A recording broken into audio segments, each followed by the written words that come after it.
हमरे सास के 4 बेटा 3 बाबे का देगो हमरे मर्दा। हमरे सास के 4 बेटा 3 बाबे का देगो हमरे मर्दा।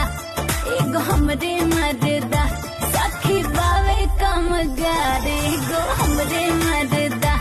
उछलावे परिवार एगो हमरे मर्दा। सखी बाटे सनदार हो हमरे मर्दा। योस्करी देवर जी के खाली हवे बड़ बड़ बोली। मुंह में से फेंक फेंक चलावे गोली। दिन भर खाली घूमे ले रोड पे अवारा।